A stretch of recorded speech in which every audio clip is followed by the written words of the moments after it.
구체적으로 어떤 방법을 썼길래 직접적으로 혈당을 떨어뜨리는 당뇨약을 먹은 사람보다 무려 27%나 효과가 좋았을까요? 안녕하세요, 오징어 약사입니다. 오늘은 여러분들께 부탁 2가지만 하고 시작하겠습니다. 첫 번째 부탁은 오늘 내용은 조금만 집중해서 들어주세요.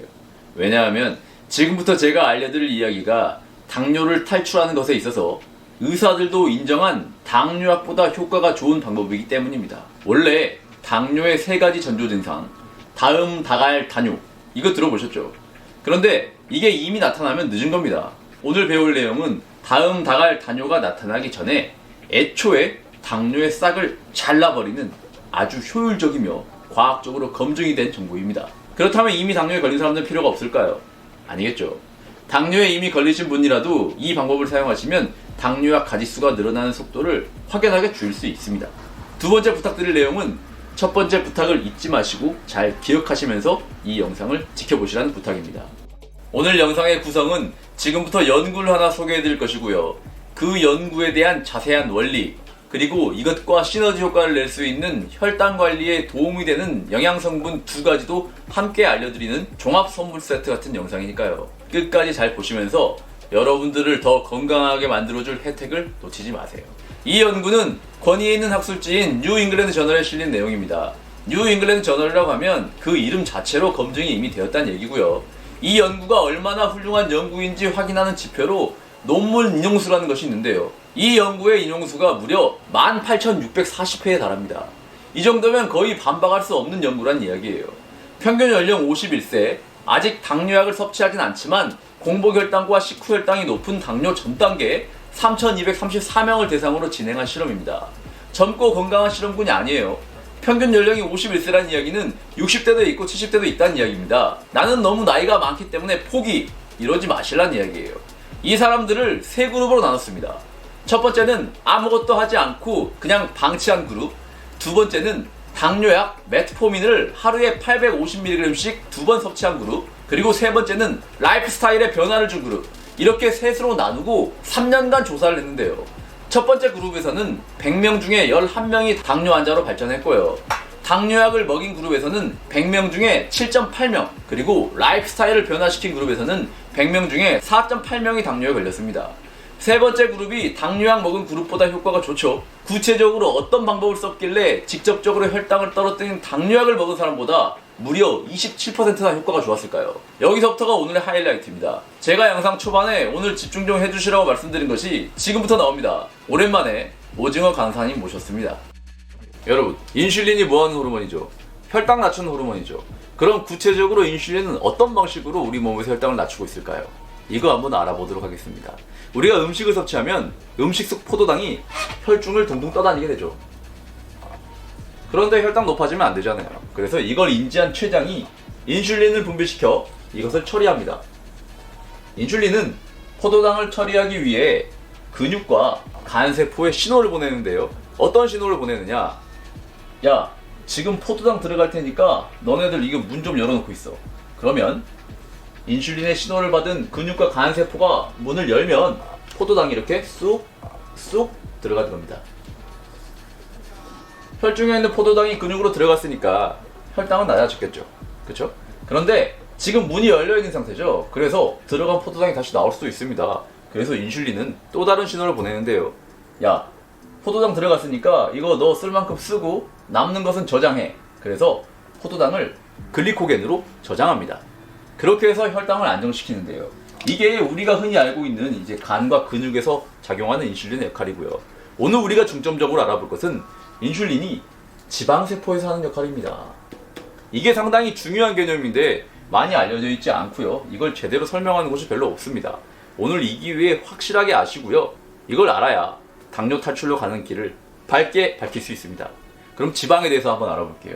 우리가 음식물로 섭취하는 지방은 대부분 중성지방 형태로 존재합니다. 중성지방은 이런 구조로 되어 있는데요. 글리세롤이라는 뼈대에 지방산 3개가 붙어있는 것이 중성지방입니다. 음식으로 우리가 지방을 섭취하면 그 지방이 혈중에 둥둥 떠다니게 되겠죠. 그러다가 이 중성지방이 지방세포를 만나면 그때 인슐린이 작동을 합니다. 인슐린이 무슨 일을 하느냐? 이 중성지방에서 지방산을 떼어냅니다. 그래서 이걸 어떻게 하느냐? 지방세포에 쌓아요. 인슐린이 많이 분비되면 많이 분비될수록 지방세포에 지방산이 많이 축적이 됩니다. 막 덕지덕지 쌓이겠죠. 그런데 지방산만 있으면 중성지방은 아니죠. 그래서 글리세롤이 필요한데요. 이건 어디서 오느냐? 사실 글리세롤은 포도당을 반토막 넣으면 만들어지는 게 글리세롤입니다. 그래서 탄수화물 섭취가 많아지면 인슐린에 의해서 축적된 지방산과 글리세롤이 지방세포에 축적되면서 거대한 뱃살을 만들게 됩니다. 여기서부터가 시작이에요. 자, 인슐린 많이 분비되면 분비될수록 지방세포에 중성지방 많이 저장한다. 맞죠? 그럼 인슐린은 언제 많이 분비되나요? 탄수화물 많이 섭취하면 많이 분비되죠. 그래서 탄수화물을 많이 먹으면 먹을수록 중성지방이 많이 축적되고 이것이 여러분들 뱃살에 차곡차곡 쌓이게 되는 것입니다. 이게 끝이 아니에요. 이 배에 쌓인 내장지방 옆에는 엄청난 양의 혈관들이 지나다니고 있습니다. 그럼 지방세포가 이 지방산을 그 혈관 속으로 마구마구 뿌려대겠죠. 그럼 이 지방산이 전신으로 막 퍼져나가게 되는 겁니다. 그렇게 되면 어떤 일이 일어나냐면 정상보다 많이 생성된 지방산이 근육과 간세포에 막 도달하게 되면 이게 너무 많아졌을 때 문제예요. 포도당이 근육과 간세포에 들어가려고 할 때 그 인슐린이 보내는 신호를 이 지방산이 차단해버립니다. 그래서 포도당이 들어가고 싶어도 들어가지 못하는 그런 상황에 처하게 돼요. 포도당이 들어가려는데 못 들어가면 어떻게 돼요? 혈관 안에 그대로 남아있게 되겠죠. 그럼 어떻게 됩니까? 혈당 올라가겠죠. 이게 뭔가요? 제2형 당뇨의 원인인 인슐린 저항성이잖아요. 뭐가 이렇게 만들었어요? 지방산. 과도한 양의 유리지방산. 이 지방산 어디서 나왔죠? 복부에서 나왔죠. 복부 지방 많아지면 많아질수록 지방산 많이 생성되고 지방산 많이 쌓이면 쌓일수록 포도당이 세포로 못 들어가니까 혈당 높아진다. 그럼 당뇨 가는 거예요. 아셨죠? 이 말이 곧 복부 지방이 당뇨를 부른다. 와, 이거 정말 명쾌하게 설명드리지 않았습니까? 그래서 당뇨를 개선하려면 이 복부 지방을 없애야 됩니다. 이거 좀 이해되셨죠? 당뇨약보다 당뇨에서 벗어나는데 더 도움이 되는 라이프스타일 변화가 바로 체중 7% 감소와 일주일에 150분의 중등도 운동이었습니다. 체중을 7% 줄였다는 것은 허벅지살, 가슴살 뭐 이런 데 뺀 것이 아니고요. 복부 지방을 뺀 것이겠죠. 자, 여기까지 설명 들어보니 어때요? 그냥 당뇨를 탈출하려면 뱃살을 빼야 한다. 뭐 이렇게 설명을 듣는 것과 그 뱃살이 왜 당뇨로 이어지는지 그 이유까지 알게 되니 더 동기부여가 되고 막 까짓거 한번 해보자 뭐 이런 생각 드시지 않습니까? 제가 예전 영상에서 당뇨와 가장 연관성이 높은 지표가 지방간과 복부 비만이라고 얘기했던 것 기억나시죠? 그걸 자세하게 풀어서 설명한 것이 이번 영상의 핵심이었고요. 유튜브 어디를 뒤져봐도 이걸 설명한 영상이 없습니다. 그리고 여기서 끝내면 서운하니 이 내용을 토대로 여러분들 당뇨 탈출에 도움이 될 보조로 섭취할 수 있는 재료 몇 가지 알려드리도록 하겠습니다. 그런데 잘 들으셔야 합니다. 보조제가 도움이 되긴 합니다.